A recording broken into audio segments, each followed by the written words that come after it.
Siamo dietro le quinte della festa del compleanno di Lucina Savorgnan. Eccola qua, Lucina è pronta al grande passo. Sì, siamo prontissimi e emozionati. Senti, non è la prima volta che lo fai, no? No, ho già fatto un paio di volte, ho interpretato questo ruolo, sì. Ecco, sappiamo anche in occasione anche della festa di Giulietta e Romeo, no?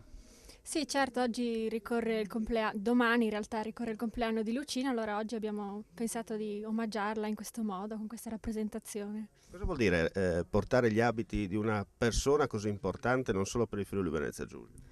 Per me è un onore, è un'emozione e mi rende molto orgogliosa di essere friulana. Bene, sentiamo Luigi invece che non è ancora ferito in battaglia, ma tra l'altro dalle mie parti ho saputo. Sì, non è ferito, però oggi è senza voce perché ieri sera abbiamo festeggiato, siamo andati al ballo e quindi Quest'anno mi pare di aver visto un Luigi nuovo. sì, ci alterniamo D'altronde due Luigi. bisogna far così, no? Sì, anche perché insomma, no, diciamo che siamo intercambiabili, quindi riusciamo ad avere più Ma è gente. meglio fare Luigi da Porto o l'assessore al comune di Rivignano? Ma non lo so, entrambe le cose sono interessanti. Prima volta?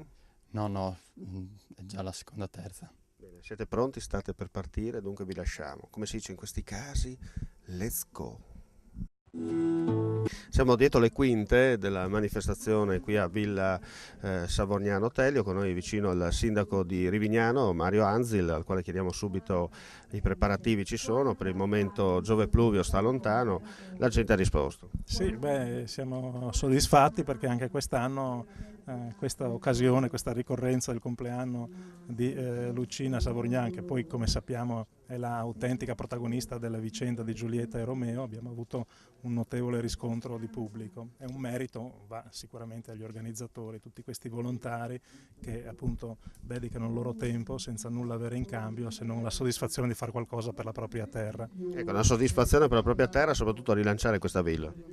Certo, noi da appena insediati nel 2009 abbiamo subito compreso che questa villa rappresentava un patrimonio di inestimabile valore, per cui abbiamo scoperto con una certa amarezza che non esistevano neppure i rilievi della villa, era in completo abbandono da oltre 20 anni e abbiamo, grazie alla collaborazione con l'Università di Venezia, iniziato a fare degli studi, dei rilievi, dei progetti. Il progetto poi è stato finanziato dalla Regione e ora i lavori per il primo lotto, quello dei magazzini del sale, sono già in corso e stiamo aspettando di vedere finalmente iniziare i lavori per la ristrutturazione anche della parte più gentilizia della villa. Ecco, va detto, signor Sindaco, lei qualche volta qualcuno dice ripete sempre le solite parole, ma ogni volta che ripete c'è qualcosa di nuovo che si muove qui però.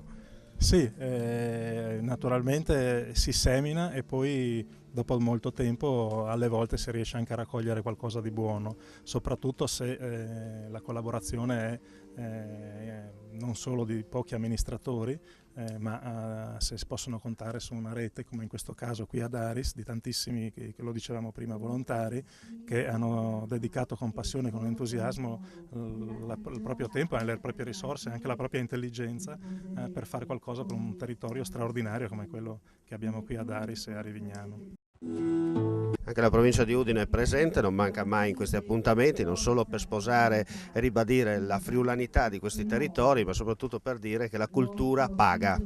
Sì, la cultura è fondamentale, soprattutto in questi momenti dobbiamo puntare su quelle che sono le nostre tradizioni, la cultura è le nostre radici. In questi tempi di venti tempestosi che soffiano e di nubi nere che si addensano all'orizzonte, Solo metaforico. non solo metaforicamente, è importante ritrovare le nostre radici, essere ben saldi, ben fermi per affrontare tutte le difficoltà della vita.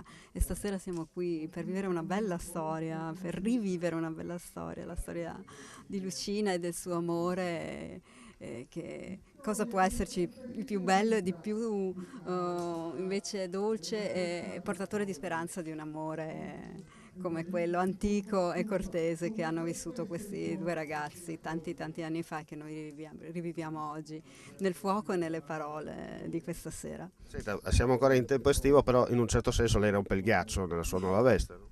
Sì, infatti sono assessore da un poco più di 2 mesi, cerco di essere sul territorio, soprattutto sono sempre presente in ufficio ad ascoltare, perché penso che il compito più importante in questo momento per... La Presidente la fa arrabbiare. No, Oh, dica la verità, dai. No, il presidente è una persona meravigliosa e anche Ne cresce il naso. No, dico la sincera verità anche perché lo conosco da talmente tanti anni, era il mio professore alle superiori anche, quindi è una persona meravigliosa, è sempre molto attento e molto presente nel valorizzare quello che è il nostro Friuli, che ha sempre comunque bisogno di una forte presenza che lo valorizzi. Anche il sindaco di Teor è presente per diciamo così, le ultime settimane di mandato. Gli ultimi mesi direi, dai, lasciateci vivere ancora qualche giorno in più di gloria. Senta, al di là della gloria, cosa vuol dire manifestazioni come queste? Ma il comune di Teor è molto interessato a questa manifestazione anche perché se andiamo a vedere il gonfalone, all'interno dei suoi disegni, all'interno dei suoi colori porta i Savognan. Quest'area era dei Savognan e quindi questo è il cuore ideale del nostro comune e perché è giusto che io sia qui a tributare gloria e onore a chi si impegna a riscoprire questa parte di storia che è molto importante per un rilancio anche del territorio, del turismo, della cultura, ma anche del turismo perché apre degli sbocchi molto importanti. Un ulteriore tassello di unione di questo comune, no? Sicuramente sì, difatti quando si parlava col collega Mario di come potrebbe essere il gonfalone futuro, appunto si cercava di mettere assieme le due parti, la superiore di Rivignano e l'inferiore di Teor, che in qualche maniera è la sommatoria di un territorio più vasto, più antico, che effettivamente torna a essere quello. E speriamo che i fasti di quella volta siano i fasti di un nuovo comune pieno di iniziative e pieno di risorse. Insomma. E invece sentiamo cosa dice il parroco di Aris. Qualcuno dice parroco emerito, però lei è sempre presente. Buondì. È sempre presente e non molla mai. Si cerca di tenere. Tenere la candela accesa, no? E non solo. Bravo. Cosa dire? Diciamo, in questo caso, dove si raduna l'uomo è sempre la presenza di Dio, che esalta la bellezza del creato, benedice l'amore umano e benedice tutto quello che può dare soddisfazione e far risplendere sempre più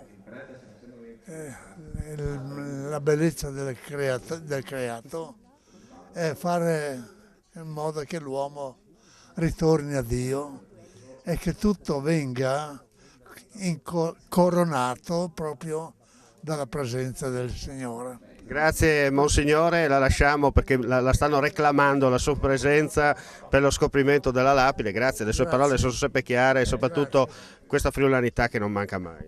Sì, ecco. Va bene, grazie. Auguri ancora, a lei. Grazie per l'ascolto, alla prossima.